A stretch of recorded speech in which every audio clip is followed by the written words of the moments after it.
Board class 10th वाले सभी बच्चे ध्यान दें। प्यारे विद्यार्थियों, आप सभी छात्रों को गणित विषय का पेपर बता रहा हूं।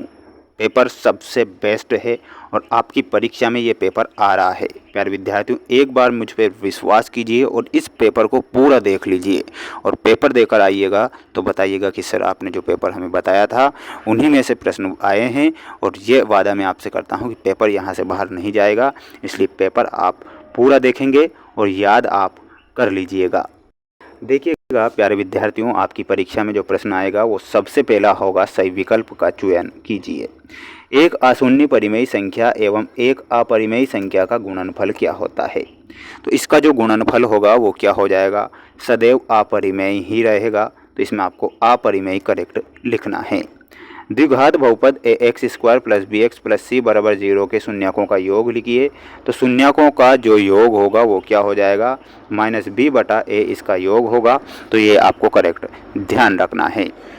बढ़ेंगे हमारे अगले प्रश्न की ओर। प्यारे विद्यार्थियों, अगला प्रश्न ये रहा आपकी स्क्रीन के सामने।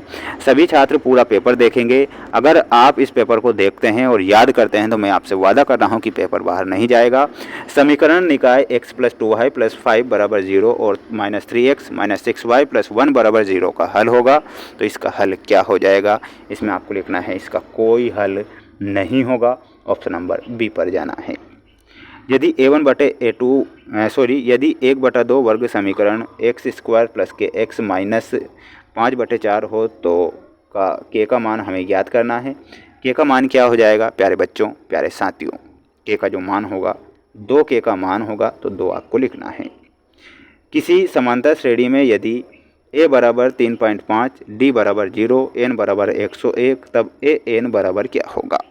तो a n बराबर जो होगा वो 3.5 a n बराबर होगा। तो ये आपको करेक्ट उत्तर के रूप में लिखना है। r सेंटीमीटर त्रिज्या एवं s सेंटीमीटर a > 2r ऊंचाई की एक लंबवृत्तीय बेलन एक गोले को ठीक ढक लेता है तो गोले का व्यास क्या होगा? तो 2r सेंटीमीटर आपको लिखना है। प्यारे विद्यार्थियों, पेपर को ध्यान से देख लो, पढ़ लो, याद कर लो।